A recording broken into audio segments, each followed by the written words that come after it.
বিসমিল্লাহির রহমানির রহিম। সুপ্রিয় শিক্ষার্থীরা, আইটিনিসি লাইভ ক্লাসে তোমাদেরকে স্বাগতম।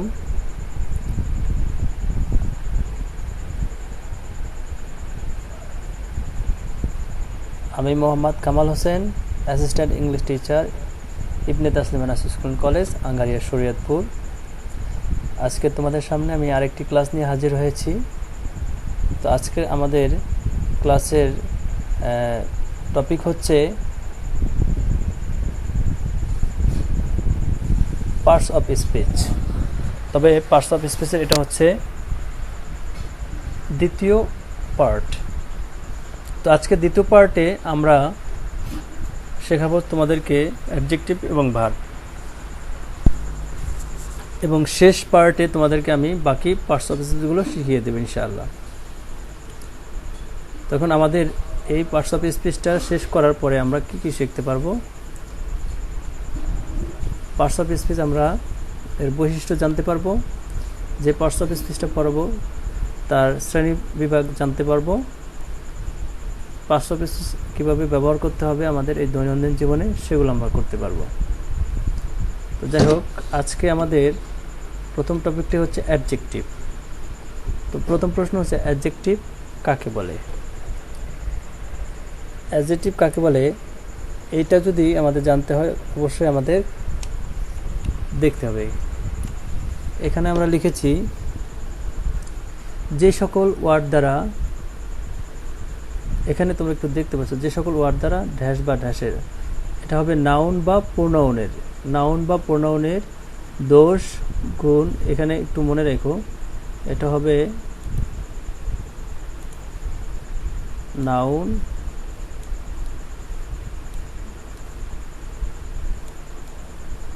বা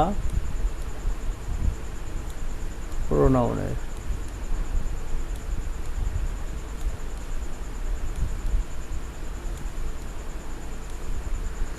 যে সকল ওয়ার্ড দ্বারা নাউন বা প্রোনাউনের, এটা হবে এখানে নাউন বা প্রোনাউনের দোষ গুণ অবস্থা সংখ্যা কিংবা পরিমাণ প্রকাশ করা বোঝায় তাদেরকে অ্যাডজেক্টিভ বলে।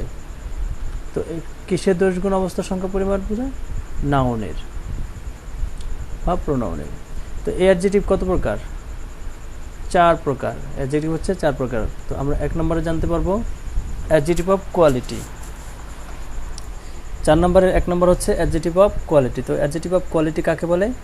যে সকল ওয়ার্ড দ্বারা ব্যক্তি, বস্তুর কিংবা স্থানের দোষ বোঝায়, গুণ বোঝায় কিংবা অবস্থা প্রকাশ করে তাকে অ্যাডজেক্টিভ অফ কোয়ালিটি বলে।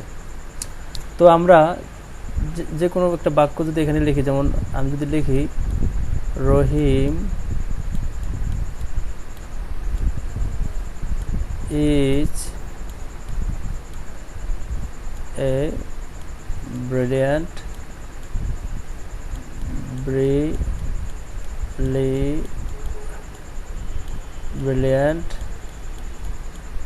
রহিম ইজ এ ব্রিলিয়ান্ট স্টুডেন্ট। দেখতে পাচ্ছ আসলে লেখা যায় না, মাউস পয়েন্টার দিয়ে লেখা যায় না। এটা যদি কলম হতো তাহলে অবশ্যই লেখা যাইতো। তো যাই হোক, স্টুডেন্ট ধরো এটা লিখলাম রহিম ইজ এ ব্রিলিয়ান্ট স্টুডেন্ট। এখানে এই যে ব্রিলিয়ান্ট যে কথাটি আছে, এই ব্রিলিয়ান্ট কথাটি হচ্ছে একটা অ্যাডজেক্টিভ, কারণ আর এটা হচ্ছে অ্যাডজেক্টিভ অফ কোয়ালিটি। তো কেন? কারণ বলেছে যে যে সকল ওয়ার্ড দ্বারা কোনো ব্যক্তি, বস্তু কিংবা স্থানের দোষ গুণ অবস্থা প্রকাশ করে তাদেরকে অ্যাডজেক্টিভ অফ কোয়ালিটি বলে। এই 3টা জিনিস তোমাদের একদম টাটকা মুখস্থ রাখতে হবে: দোষ, গুণ আর হচ্ছে অবস্থা। এই দোষ গুণ অবস্থা যদি কোনো বাক্যের ভিতরে থাকে তাহলে সেটাকে অ্যাডজেক্টিভ অফ কোয়ালিটি বলতে হবে। তোমাদেরকে একটা জিনিস বলা হয়নি, সেটা হচ্ছে সাধারণত কোনো বাক্যের ভিতরে যদি আমরা অ্যাডজেক্টিভ বের করতে চাই, অবশ্যই আমাদেরকে যেটা করতে হবে, ভার্বকে আমাদের হাউ দ্বারা প্রশ্ন করতে হবে। হাউ মানে কেমন, কেমন দ্বারা প্রশ্ন করতে হবে। যখনই আমরা কোনো মানে ভার্বকে কেমন দিয়ে প্রশ্ন করব, তাহলে আমরা যে উত্তরটা পাবো সেই উত্তরটা হবে অ্যাডজেক্টিভ। যেমন এখানে লেখা আছে রহিম ইজ এ ব্রিলিয়ান্ট স্টুডেন্ট। রহিম একজন মেধাবী ছাত্র। রহিম কেমন ছাত্র? যখনই প্রশ্ন করা হবে কেমন, তখনই উত্তর চলে আসবে ব্রিলিয়ান্ট। তো এটা হচ্ছে একটা অ্যাডজেটিভ।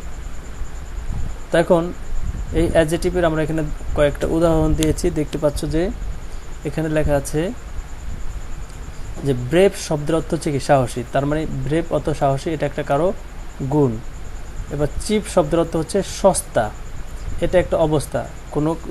কোনো জিনিসের বা কোনো পণ্যের দাম যখন কমে বাড়ে বা ব্যালেন্স থাকে তখন সেটাকে বলা হয় একটা অবস্থা। যেহেতু চিপ শব্দের অর্থ সস্তা, যদি আমি বলি যে আলু সস্তায় বিক্রি হয়, কেমন বিক্রি হয় বা কিভাবে বিক্রি হয়, তোমরা ভালো করে জানো হাউ শব্দের অর্থ আবার কি কিভাবে, অর্থাৎ হাউ এর অর্থ কিভাবে। যে যদি প্রশ্ন করে যে কিভাবে বিক্রি হয়, তাহলে বুঝতে হবে বিক্রি হয় হচ্ছে সস্তায় বিক্রি হয়, অর্থাৎ একটা উত্তর চলে আসে। তাহলে সেটাও হবে কি কেমন বা কিভাবে দ্বারা যখন প্রশ্ন করা হবে তখন সেটাকে বলা হবে অ্যাডজেক্টিভ অফ কোয়ালিটি। তো যাই হোক, চিপ কথাটা হচ্ছে একটা অ্যাডজেক্টিভ অফ কোয়ালিটি। ডিপ অর্থ গভীর, এই গভীর কথাটিও একটা অ্যাডজেক্টিভ অফ কোয়ালিটি। তোমরা দেখো, যখনই তোমরা দেখবে, আমরা যদি বলি যে এই নদীটি খুবই গভীর, এই নদীটি কেমন, কেমন কথাটা যখন বলেছি তখন হয়েছে কি গভীর। এই যে গভীর কথাটা বললাম কেমনের উত্তরে, সেক্ষেত্রে কারণে এটা হচ্ছে একটা অবস্থা আছে যে গভীর অবস্থা, এজন্য এটা একটা অ্যাডজেক্টিভ অফ কোয়ালিটি। রিচ অর্থ ধনী, এটাও একটা অবস্থা যে টাকা পয়সা আছে। যদি আমি বলি রহিম ইজ এ রিচ ম্যান, রহিম একজন ধনী ব্যক্তি, তার রহিমের রিচ কথাটা হচ্ছে একটা অ্যাডজেক্টিভ, যেহেতু এটা দ্বারা কি বোঝাইছে, গুণ বোঝাইছে বা অবস্থা বোঝাইছে, গুণও বোঝায় অবস্থাও বোঝায়। শর্ট অর্থ খাটো, একটা খাটো অবস্থা, এর জন্য এটাও একটা অ্যাডজেক্টিভ। ফাইন অর্থ সুন্দর, গুণ বুঝেছে, তো যার কারণে গুণ বুঝেছে, এই কারণে এটা হচ্ছে একটা অ্যাডজেক্টিভ অফ কোয়ালিটি। স্মল অর্থ ছোট, তো স্মল শব্দের অর্থ ছোট, এটাও একটা অ্যাডজেক্টিভ। বিজি শব্দের অর্থ ব্যস্ত। যেমন আমি যদি বলি I am very busy right now, আমি এখন খুব ব্যস্ত, আমি এখন কেমন, খুব ব্যস্ত, তার মানে এই ব্যস্ত কথাটা হচ্ছে একটা অবস্থা বোঝাইছে, আর এটা একটা অ্যাডজেক্টিভ অফ কোয়ালিটি।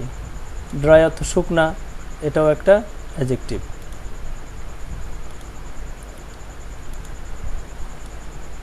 এরপরে লেজি শব্দের অর্থ হচ্ছে অলস, এই লেজি শব্দের অর্থ অলস, এটাও একটা দোষ, এই কারণে এটা একটা অ্যাডজেক্টিভ অফ কোয়ালিটি। হ্যাপি অর্থ সুখী, এটাও একটা অ্যাডজেক্টিভ অফ কোয়ালিটি। ব্যাড অর্থ খারাপ, এটাও অ্যাডজেক্টিভ অফ কোয়ালিটি। গুড অর্থ ভালো, এটাও একটা অ্যাডজেক্টিভ অফ কোয়ালিটি। তো তোমরা দেখতে পাচ্ছ এখানে যেই সকল শব্দ দ্বারা দোষ, গুণ, অবস্থা, সংখ্যা, পরিমাণ বোঝায় তাদেরকে অ্যাডজেক্টিভ বলে, এবং যেই সকল শব্দ দ্বারা কোনো ব্যক্তি বা বস্তুর দোষ, গুণ, অবস্থা এই তিনটাকে বোঝায়, সেই তিনটা হচ্ছে দোষ, গুণ, অবস্থা, এই তিনটাকে বোঝায়, সেটা হচ্ছে অ্যাডজেক্টিভ অফ কোয়ালিটি। এখন আমরা জানবো adjective of quantity. Adjective of quantity কাকে বলে? যেই সকল ওয়ার্ড দ্বারা ব্যক্তি, বস্তুর কিংবা স্থানের পরিমাণ প্রকাশ করে তাকে অ্যাডজেক্টিভ অফ কোয়ান্টিটি বলে। তো এখন আমরা দেখতে পাচ্ছি এখানে যে সকল ব্যক্তি বা বস্তুর বা স্থানে কি বোঝায়, পরিমাণ প্রকাশ করে, মানে ওজন প্রকাশ করে। যেমন আমি যদি বলি আমার কাছে প্রচুর টাকা আছে, এই যে প্রচুর একটা কি পরিমাণ বোঝাচ্ছে, কতটুকু আর কি, কত, এই প্রচুর বোঝানোর কারণে এই কথাটাকে একটা কি আমার পরিমাণ বোঝাইছে, এজন্য এটা একটা অ্যাডজেক্টিভ অফ কোয়ান্টিটি। সাম অর্থ কিছু, আমার কাছে কিছু টাকা আছে, তার মানে আমি কিছু পরিমাণ বুঝাইছি যে আমার কাছে কিছু টাকা আছে, অর্থাৎ এটাও একটা অ্যাডজেক্টিভ অফ কোয়ান্টিটি। এরপরে লেখা আছে ফুল, পূর্ণ, আমার কাছে পুরোপুরিভাবে আছে। আমি যদি লিটল যদি বলি অল্প আছে, এটাও একটা অ্যাডজেক্টিভ অফ কোয়ান্টিটি। ফুল অত পরিপূর্ণ, এটাও একটা adjective of quantity. HALF, half, এটার উচ্চারণ বাচ্চারা একটু দেখে নাও। HALF, এখানে এখানে এল এর উচ্চারণ হবে না, এটার উচ্চারণ হবে হাফ। হাফ শব্দের অর্থ হচ্ছে অর্ধেক, যেহেতু হাফ শব্দের অর্থ অর্ধেক, একটা পরিমাণ বুঝেছে, এই কারণে এটা হবে অ্যাডজেক্টিভ অফ কোয়ান্টিটি। হিউজ, এই উচ্চারণটা একটু খেয়াল করো, হিউজ, HUGE, হিউজ অর্থ বড়, আর এটাও একটা অ্যাডজেক্টিভ অফ কোয়ান্টিটি। এরপরে অল অর্থ সব, এই যে এটা কিন্তু একটা পরিমাণ বোঝাচ্ছে, আমার কাছে সব আছে, তার মানে সব সব ধরনের জিনিস আছে, তার মানে পরিমাণ বোঝাইছে। হোল অর্থ পুরো, এটা হচ্ছে adjective of quantity, enough adjective of quantity.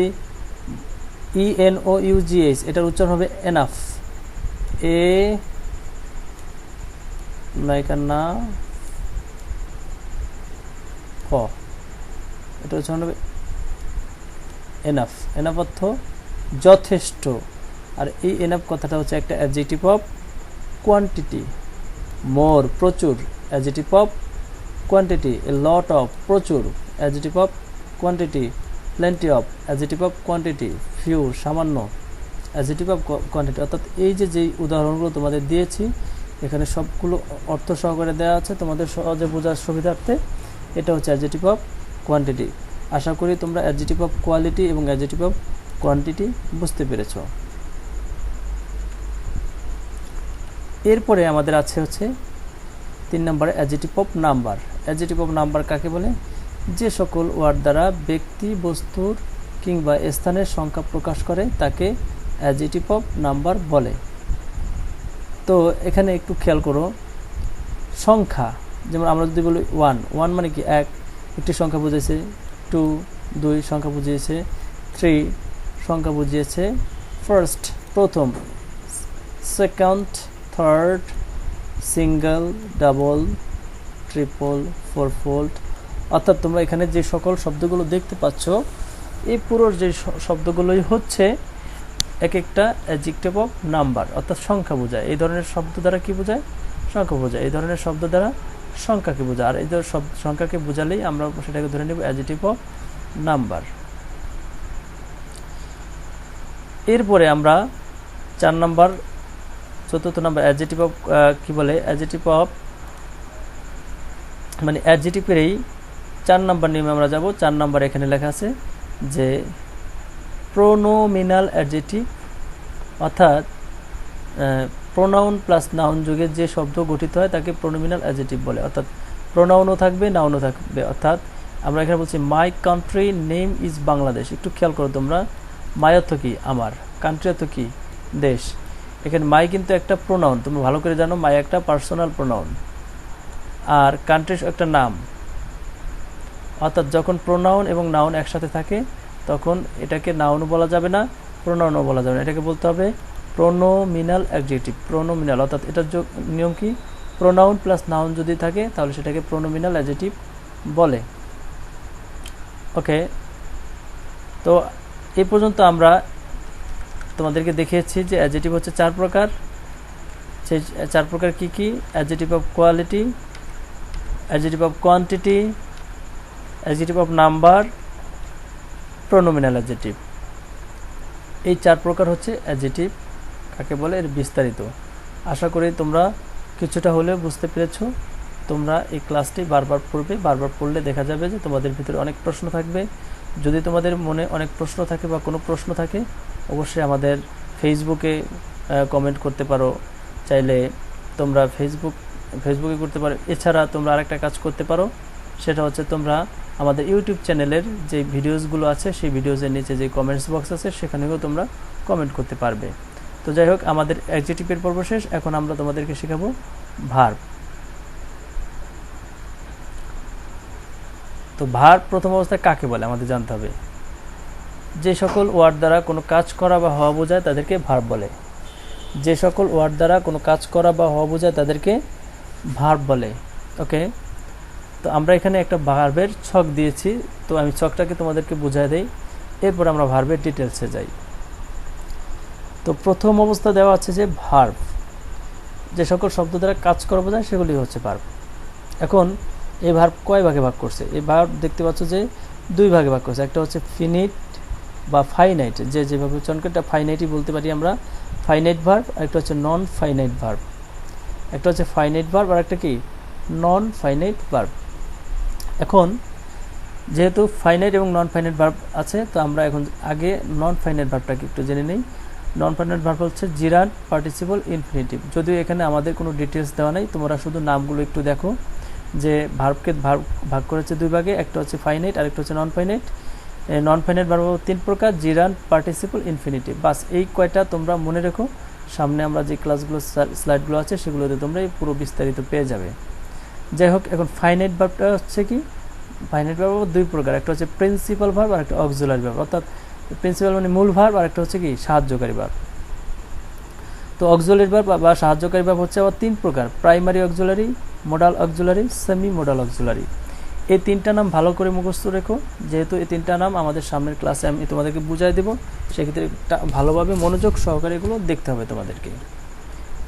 তো আমরা দেখতে পাচ্ছি যে প্রিন্সিপাল ভার্ব আবার 2 প্রকার, ট্রানজিটিভ, ইনট্রানজিটিভ। তো ইনট্রানজিটিভ ভার্ব স্ট্রং ভার্ব আর উইক ভার্ব যেগুলো আছে এগুলোকে ইনট্রানজিটিভ ভার্ব বলে। তোমরা এই যে ভার্বগুলো তোমরা এখানে বলতেছো এগুলোকেও স্ট্রং ভার্ব, উইক ভার্ব বলা যাবে, কোনো সমস্যা নেই। তবে এগুলোর নিয়মের উপর ভিত্তি করে আমাদের এই ভার্বগুলোকে প্রকারভেদ করতে হবে। তো দেখতে পাচ্ছি যে এখানে লেখা আছে ট্রানজিটিভ ভার্ব হচ্ছে আবার এখানে আপাতত আছে 7 প্রকারের। আমরা এই 7 প্রকারের নামগুলো দেখি। Cognate verb, causative verb, factitive verb, reflexive verb, group verb, quasi passive verb, impersonal verb. আমি তোমাদেরকে এগুলো ডিটেলসে আমাদের পর্যায়ক্রমে স্লাইডে বুঝাই দিতেছি এখনই ইনশাআল্লাহ। তো আমাদের প্রথম কাজ হচ্ছে ভার্ব কত প্রকার আমি দেখিয়ে দিয়েছি। ভার্ব হচ্ছে 2 প্রকার, একটা হচ্ছে ফাইনাইট ভার্ব আর একটা হচ্ছে নন ফাইনাইট ভার্ব। তো এখন কথা হচ্ছে ফাইনাইট ভার্ব কাকে বলে।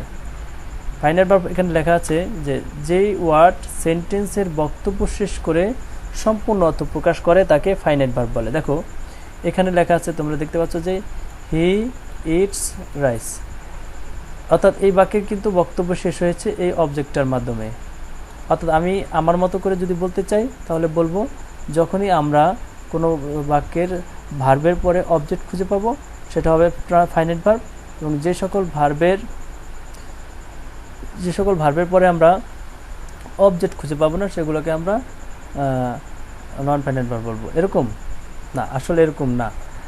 আমাদের হচ্ছে যে সকল ভার্ব দ্বারা বাক্যের বক্তব্য সম্পূর্ণ করা যায় সেই সকল ভার্ব হচ্ছে ফাইনাইট ভার্ব, মানে বাক্যের অর্থ সম্পূর্ণ হবে, এখানে কোনো রকমের ঘাটতি থাকবে না। যেমন আমি যদি বলি ইটস খায়, তাহলে কিন্তু একটা ভার্ব, কে খায়, কি, সে খায়।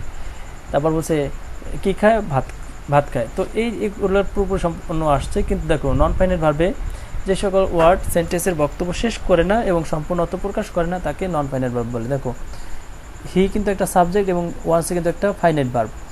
টু ইট এই কথাটা কিন্তু একটা ইনফিনিটিভ। আমি তোমাদেরকে আগে দেখাইছি যে এই যে তোমরা দেখো এই যে নন ফাইনাইট ভার্বগুলো হচ্ছে জিরান্ট পার্টিসিপল ইনফিনিটিভ। অর্থাৎ এই জিরান্ট মানে হচ্ছে ভার্বের সাথে আইএনজি যুক্ত হয়ে নাউনের কাজ করবে, পার্টিসিপল মানে হচ্ছে ভার্বের সাথে আইএনজি যুক্ত হয়ে অ্যাডজেক্টিভের কাজ করবে, এবং ইনফিনিটিভ হচ্ছে ভার্বের আগে টু থাকবে। অর্থাৎ এই তিনটার আপাতত একটু বললাম যে যখন জিরান বা পার্টিসিপল যদি কোনো শব্দকে বলতে হয়, অর্থাৎ নন ফাইনাইট ভার্বের জিরান বা পার্টিসিপল যদি কাউকে বলতে হয় তাহলে ওটার ভিতরে আইএনজি যুক্ত ভার্ব থাকতে হবে। আর ইনফিনিটিভ বলতে হবে ভার্বের আগে টু থাকলে, যেমন টু গো। অর্থাৎ এগুলো হচ্ছে নন ফাইনাইট ভার্ব। তো আমি আবার যাচ্ছি আমি নন ফাইনাইট ভার্বে। তো ফাইনাইট ভার্ব মানে হচ্ছে যেগুলোর এই ভার্বের সাথে আইএনজি নাই এবং তার আগে টু নাই, অর্থাৎ এটা একটা ফাইনাইট ভার্ব। এরপর তোমরা দেখো এখানে লেখা আছে যে ওয়ার্ড সেন্টেন্সের বক্তব্য শেষ করে না। এখানে দেখো এই টু ইট, অর্থাৎ ভার্বের আগে টু আছে, ভার্বের সাথে আইএনজি বা থাকলে সেটা যদি পার্টিসিপল বা জিরান্টের কাজ করতো তাহলে সেটাও একটা নন ফাইনাইট ভার্ব হয়ে যেত। এখন জানবো ফাইনাইট ভার্ব কত প্রকার। ফাইনাইট ভার্ব হচ্ছে 2 প্রকার, একটা হচ্ছে প্রিন্সিপাল ভার্ব আর একটা হচ্ছে অক্সিলারি ভার্ব। তো প্রিন্সিপাল ভার্ব কাকে বলে?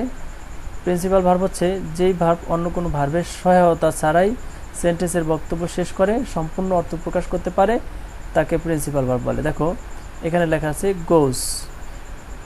তো এখানে কিন্তু অন্য কোনো ভার্বের আমার প্রয়োজন পড়েনি, যার কারণে এটা হচ্ছে একটা প্রিন্সিপাল ভার্ব।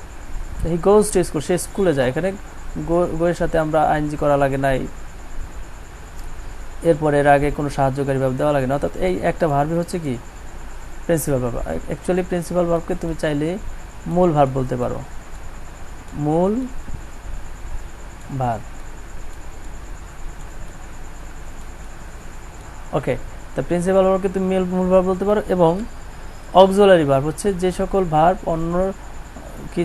ভার্ব অন্য কোনো ভার্বের সহায়তা ছাড়া সেন্টেন্সের বক্তব্য শেষ করতে পারে না তাকে অক্সিলারি ভার্ব বলে। দেখো এই বাক্যে কিন্তু এই ভার্বটা লেখার কারণে আর কোনো ভার্ব আমাদের প্রয়োজন পড়ে না, কিন্তু অর্থ হয়ে গেছে। কিন্তু আমরা দেখতে পাচ্ছি যে আমাদের নিচে যে বাক্যটা আছে, he is going to school, এটার ভিতরে যাইতেছে, তেসি কথাটা যোগ করার জন্য ইজের সহায়তা নিতে হয়েছে। আর ইজের সহায়তা যেহেতু নিতে হয়েছে সেক্ষেত্রে এটা অক্সিলারি ভার্ব, কারণ এই ভার্বটা ছাড়া কোনোভাবেই অর্থ প্রকাশ করতে পারে না। এই কারণে এটা হচ্ছে একটা অক্সিলারি ভার্ব, এটা হচ্ছে সাহায্যকারী মূল ভার্ব। তোমাদেরকে আমি আমার মতো করে বলি, যখন একটা বাক্যের ভিতরে তোমরা একাধিক ভার্ব খুঁজে পাবে তখন শেষের ভার্বটাকে তোমরা মূল ভার্ব ধরে বাকি ভার্বগুলোকে অক্সিলারি ভার্ব হিসেবে বিবেচনা করতে পারবে।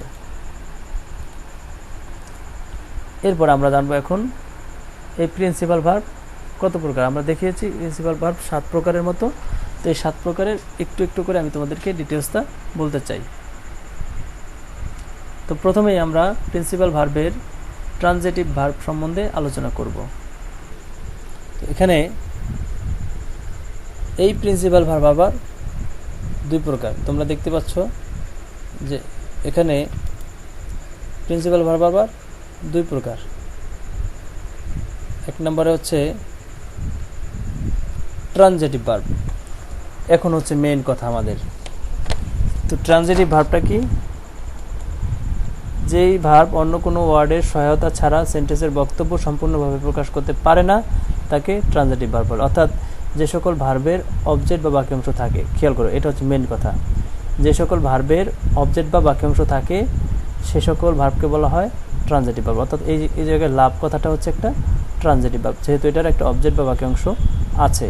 তোমরা দেখো ইনট্রানজিটিভ ভার্বটা কি? যে সকল ভার্বের অন্য কোনো ওয়ার্ডের সহায়তা ছাড়া সেন্টেন্সের বক্তব্য সম্পূর্ণভাবে প্রকাশ করতে পারে তাকে ইনট্রানজিটিভ বলে। দেখো বলেছে যে বার্ডস ফ্লাই, পাখিরা ওড়ে, যেহেতু বার্ডস ফ্লাইয়ের পরে আর কোনো অবজেক্ট নাই সেক্ষেত্রে এটা একটা ইনট্রানজিটিভ ভার্ব। আর একটা ব্যাপার হচ্ছে যদি আমি বলতাম উই লাভ, আমরা ভালোবাসি, আর কিছু না লিখতাম তাহলে কিন্তু আমরা বাক্যের অর্থটাকে কমপ্লিট করতে পারতাম না। আমরা যদি বলতাম উই লাভ, আমরা ভালোবাসি, এরপর আমি আর কিছু বললাম না, তাহলে কি বাক্যের অর্থ সম্পূর্ণ হলো না? তাহলে এইখানে একটা অবজেক্ট বা বাক্যাংশ আনতে হবে, আর এই অবজেক্ট বা বাক্যাংশ আনার কারণে এই ভার্বটাকে বলতে হবে ট্রানজিটিভ ভার্ব।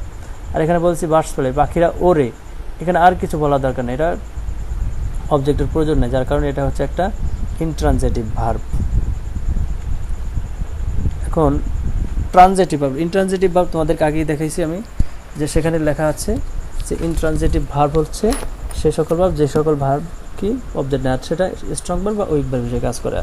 কিন্তু ট্রানজিটিভ ভার্বের ডিটেলসে তোমাদেরকে দেখানো লাগবে। যে 1 নম্বরে আছে কগনিট ভার্ব। তো কগনিট ভার্ব কাকে বলে? যে সেন্টেন্সের মূল ভার্ব এবং অবজেক্টের অর্থ সমজাতীয় হয়, অর্থাৎ একই রকমের হয়, তাকে কগনিট ভার্ব বলে। অর্থাৎ যে সকল সেন্টেন্সের মূল ভার্ব এবং অবজেক্টের অর্থ কি সমজাতীয় হয়, সমজাতীয় মানে এক জাতীয় হয়, অর্থাৎ একই রকম হয়, তাকে কগনিট ভার্ব বলে। একটু খেয়াল করি বুঝাই। এখানে নিচে দেখতে পাচ্ছি যে এখানে লেখা আছে হি র্যান এ রেস।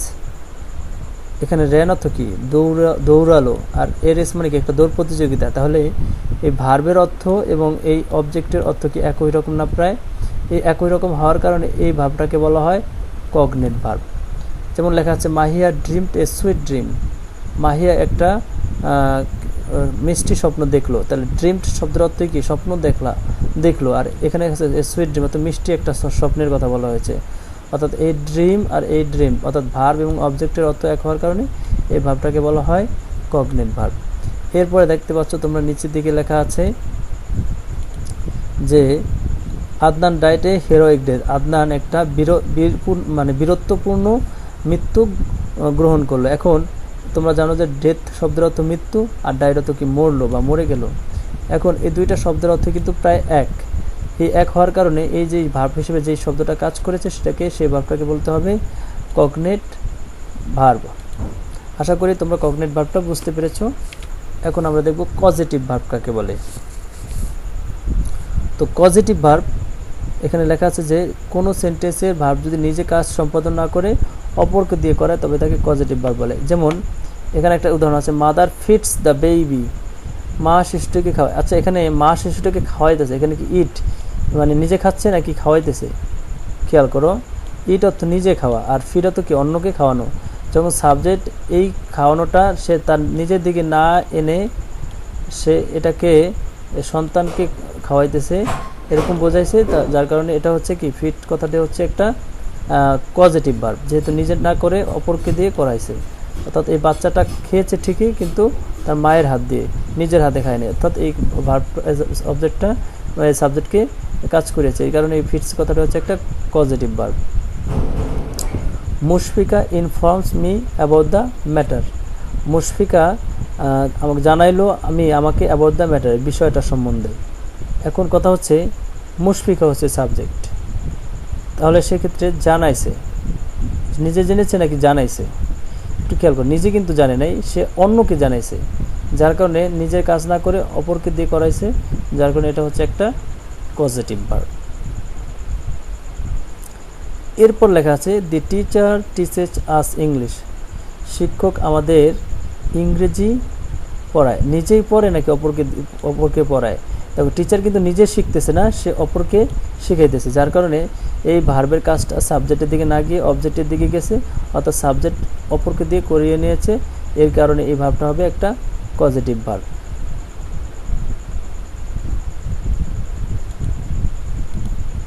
তো আশা করি তোমরা কগনেট ভার্ব এবং পজিটিভ ভার্ব বুঝতে পেরেছো। তো প্রিয় শিক্ষার্থীরা, এখন আমরা দেখব 3 নম্বরে কি আছে। তো 3 নম্বর আমরা দেখতে পাচ্ছি এখানে লেখা আছে ফ্যাক্টেটিভ ভার্ব। তো ফ্যাক্টেটিভ ভার্বটা কি? ফ্যাক্টেটিভ ভার্ব হচ্ছে যেই সেন্টেন্সের অবজেক্ট থাকা সত্ত্বেও বাক্য সম্পূর্ণ করার জন্য আরেকটি অবজেক্টের প্রয়োজন হয়, তাকে ফ্যাক্টেটিভ ভার্ব বলে। অর্থাৎ আমি তোমাদেরকে সহজে বলে দিই, যে সকল বাক্যের 2টা অবজেক্ট আছে সে সকল ভার্বকে বলা হয় ফ্যাক্টেটিভ ভার্ব। যেমন he gave me a pen, সে আমাকে একটা কলম দিল। দেখো, এখানে অবজেক্ট কিন্তু একটা 2টা অবজেক্ট, অর্থাৎ এই ভার্বের 2টা অবজেক্ট থাকার কারণে এটাকে আমরা বলবো ফ্যাক্টেটিভ ভার্ব। এই বাক্যেরও 2টা অবজেক্ট থাকার কারণে এই টটকে আমরা বলবো কি একটা ফ্যাক্টেটিভ ভার্ব। এরপরে বলা হয়েছে রিফ্লেক্সিভ ভার্ব। তো রিফ্লেক্সিভ ভার্ব কাকে বলে? যে সেন্টেন্সের অবজেক্ট হিসেবে রিফ্লেক্সিভ প্রোনাউন থাকে তাকে রিফ্লেক্সিভ ভার্ব বলে। তো এখানে দেখো, রিফ্লেক্সিভ প্রোনাউন তোমরা জানো সেলফ অথবা সেলফ যুক্ত যে সকল প্রোনাউন আছে, সেলফ অথবা সেলফ যুক্ত যে সকল প্রোনাউন আছে সে সকল প্রোনাউনকে বলা হয় রিফ্লেক্সিভ প্রোনাউন। তোমাদেরকে আমি যখন পার্টস অফ স্পিচ পড়াবো তোমরা সহজে এটা বুঝতে পারবে। এখানে জাস্ট বোঝানোর জন্য আমি একটু লিখে দিলাম, যে সকল শব্দের সাথে সেলফ অথবা সেলফস কথাটা আছে সেটা হচ্ছে রিফ্লেক্সিভ প্রোনাউন। আর এই রিফ্লেক্সিভ প্রোনাউন যদি কোনো বাক্যের অবজেক্ট হিসেবে থাকে তাহলে সেক্ষেত্রে আমরা ওই বাক্যের ভার্বকে বলবো রিফ্লেক্সিভ ভার্ব। যেমন এখানে লেখা আছে I love he myself, myself এটার এই বাক্যে আছে বিদায় এই ভার্বটা হবে রিফ্লেক্সিভ ভার্ব। লার্নটের ভিতরে হিমসেলফ কথাটি আছে বিদায় এটা একটা রিফ্লেক্সিভ প্রোনাউন এবং এটা একটা reflexive verb. We loved ourselves, খেয়াল করো এখানে আওয়ার সেলফস কথাটিও আছে, যার কারণে আমরা এই ভার্বটাকে বলবো রিফ্লেক্সিভ ভার্ব। অর্থাৎ যে সকল শব্দের সাথে সেলফ অথবা সেলফস কথাটি যুক্ত থাকে তাকে আমরা রিফ্লেক্সিভ ভার্ব বলে থাকি। ইমপার্সোনাল ভার্ব, এটা খুবই গুরুত্বপূর্ণ একটা ভার্ব। যে লেখা আছে আমরা একটু পড়ি, লেখা আছে যে সেন্টেন্সে সাবজেক্ট থাকা সত্ত্বেও এর অর্থ পাওয়া যায় না সে সকল সেন্টেন্সের ভার্বকে ইমপার্সোনাল ভার্ব বলে। যেমন আমরা যদি বলি এখানে ইট ইজ রেইনিং, বৃষ্টি হচ্ছে, একটু খেয়াল করো, ইট ইজ রেইনিং কথাটা যদি বলি এটার অর্থ হচ্ছে বৃষ্টি হচ্ছে। এখানে কিন্তু ইহা বৃষ্টি হচ্ছে, অর্থাৎ ইটের অর্থ আসে নাই, যার কারণে এটা একটা এই ভার্বটাকে একটা তোমাদেরকে কি বলে এই ভার্বটাকে একটা ইমপার্সোনাল ভার্ব বলতে হবে। যেমন এখানে there is primary school in our village, আমাদের গ্রামে একটি প্রাথমিক বিদ্যালয় আছে। এখন খেয়াল করো তোমরা, এখানে কিন্তু এই দেয়ার কি বলে দেয়ারের অর্থ আসেনি, সেখানে আমাদের গ্রামে একটি প্রাথমিক বিদ্যালয় আছে এভাবে বলেছি আমি, নাকি আমাদের গ্রামে একটি প্রাথমিক বিদ্যালয় আছে। অর্থাৎ আমি দেয়ারের অর্থ আনিনি। অর্থাৎ যে সকল বাক্যে ইট এবং দেয়ার থাকা সত্ত্বেও তারা তাদের অর্থ প্রকাশ করতে পারে না সেই সেন্টেন্সের ভার্বকে বলা হবে কি ইমপার্সোনাল ভার্ব, অর্থাৎ এখানে ইজ আছে, ইজ একটা ইমপার্সোনাল ভার্ব শুধু এই দেয়ারের কারণে। এরপর আমরা দেখব গ্রুপ ভার্ব কাকে বলে। এটা একটু মনে রাখবা তোমরা। গ্রুপ ভার্ব হচ্ছে আসলে যে সকল ভার্বের সাথে প্রিপোজিশন থাকে সে সকল শব্দকে বলা হয় গ্রুপ ভার্ব। যেমন put out the lamp, put হচ্ছে একটা ভার্ব এবং আউট হচ্ছে একটা প্রিপোজিশন। এটার অর্থ হচ্ছে নিভাও, বাতিটা নিভাও। যেহেতু বাতিটা নিভাও বলেছে সেক্ষেত্রে এটা এই দুইটা ভার্ব মিলে হয়েছে কি একটা ভার্ব, এই কারণে এটা একটা গ্রুপ ভার্ব। গিভ আপ অর্থ ত্যাগ করা বা ছেড়ে দেওয়া, গিভ আপ স্মোকিং ধূমপান ছেড়ে দাও। এখন এই যে গিভ এবং আপ দুইটা থাকার কারণে এটা একটা গ্রুপ ভার্ব। তুমি চাইলে এটাকে প্রিপোজিশনাল ভার্বও বলতে পারো।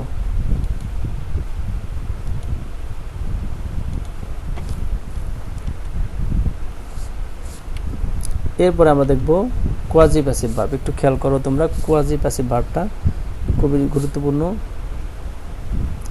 যেই সেন্টেন্সের ভার্বের কাজ হয় কিন্তু সাবজেক্টের উল্লেখ থাকে না, তখন ওই সকল সেন্টেন্সের ভার্বকে বলা হয় কোয়াজি প্যাসিভ ভার্ব। একটু খেয়াল করো তোমরা, এখানে বলা হয়েছে রাইস সেলস চিপ, চাল সস্তায় বিক্রি হয়। এই বাক্যের কে বিক্রি করে সেটা কিন্তু আমাদের এখানে নাই। যেহেতু সাবজেক্টের উল্লেখ থাকে না, সে সকল বাক্যের ভার্ব হলো কোয়াজি প্যাসিভ ভার্ব।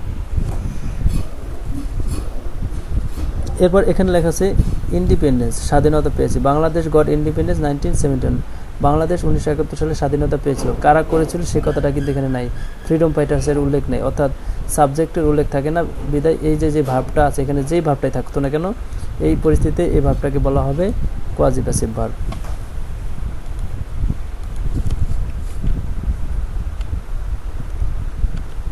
তো নন ফাইনাইট ভার্ব আমরা এতক্ষণ দেখালাম তোমাদেরকে ফাইনাইট ভার্ব, এখন দেখাবো নন ফাইনাইট ভার্ব।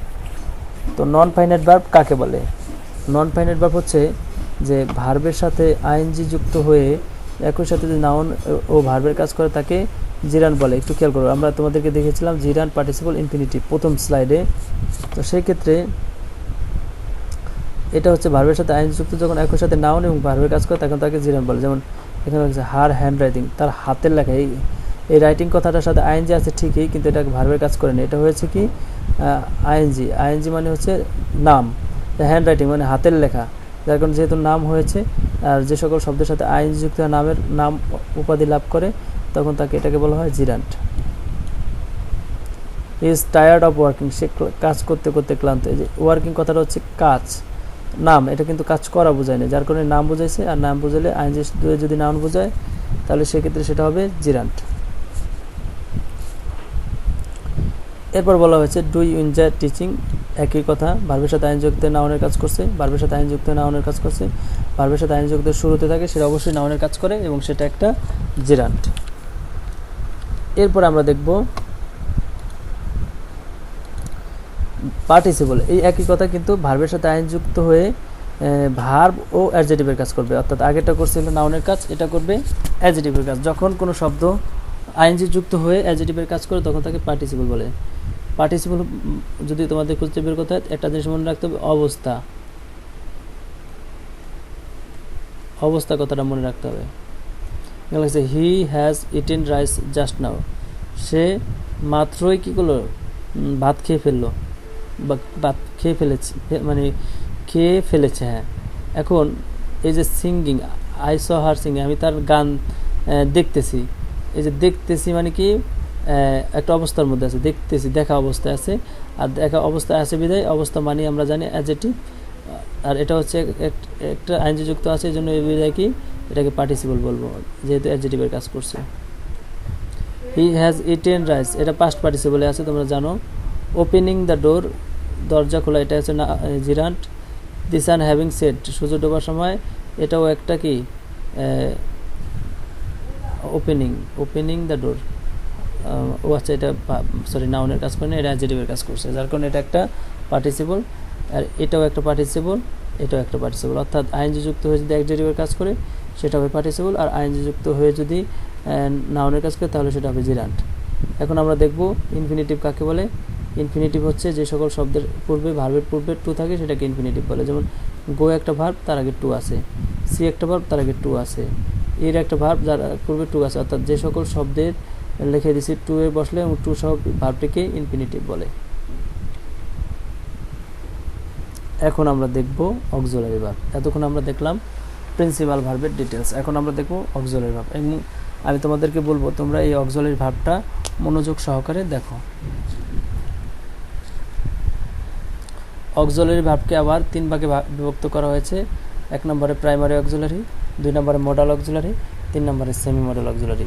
তো অক্সিলারি ভার্বগুলো কোনগুলো আমি তোমাদেরকে বলেছিলাম, যখন একটা বাক্যের ভিতরে 2 বা 2 এর বেশি ভার্ব থাকবে তখন শেষের ভার্বটাকে মূল ভার্ব ধরে বাকি ভার্বগুলোকে সাহায্যকারী ভার্ব ধরতে হবে আমাদেরকে। তো এই সাহায্যকারী ভার্ব 3 প্রকার, প্রাইমারি অক্সিলারি, মডাল অক্সিলারি। তো দেখতে পাচ্ছ এখানে প্রাইমারি অক্সিলারি। প্রাইমারি অক্সিলারি হচ্ছে কি কি, to be verb, to have verb, to do verb. তো আমি যখনই তোমাদেরকে বলবো টু বি ভার্বগুলো কি কি, তোমাদেরকে বলতে হবে অ্যাম, ইজ, আর, ওয়াজ, ওয়্যার, বিন। এই কয়টা হচ্ছে টু বি ভার্ব, এটা হচ্ছে প্রাইমারি অক্সিলারির। টু হ্যাভ ভার্ব হচ্ছে হ্যাজ, হ্যাভ, হ্যাড। আমি দেখতে পাচ্ছ যে অর্থ সহকারে দিয়ে দিয়েছি, যার কারণে এটাও কি একটা প্রাইমারি অক্সিলারি। এগুলো আসলে মুখস্থ রাখতে হবে, মুখস্থ ছাড়া এগুলো এই বিষয় সম্বন্ধে আগানো যায় না।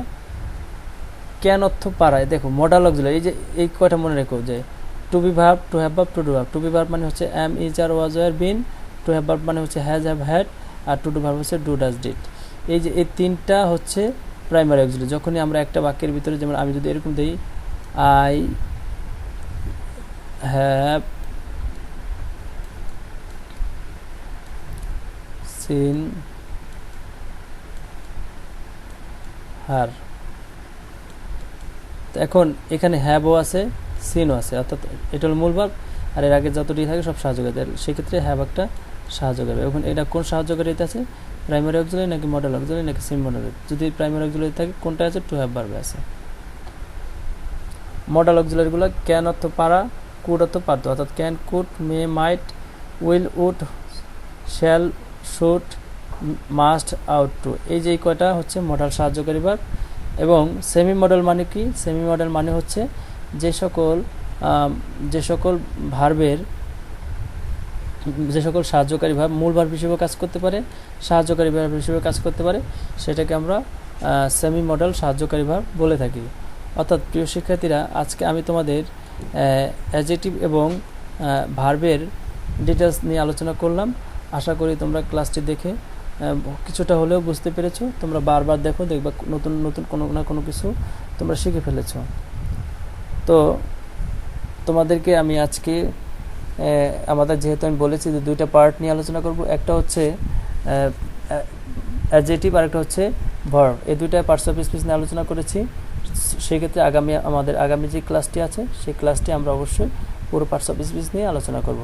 সেই পর্যন্ত তোমরা ভালো থাকো। আর তোমাদের আসলে এই ভিডিওটা দেখার জন্য ধন্যবাদ। এবং অবশ্যই আরও যে ভিডিওগুলো আসবে সেগুলো পাওয়ার জন্য তোমাদেরকে আমাদের চ্যানেলটিকে সাবস্ক্রাইব করতে হবে। যদি আমাদের চ্যানেলটিকে সাবস্ক্রাইব করো তাহলে অবশ্যই তোমরা এটা বুঝতে পারবে। তাহলে ভালো থাকো সবাই। আল্লাহ হাফেজ।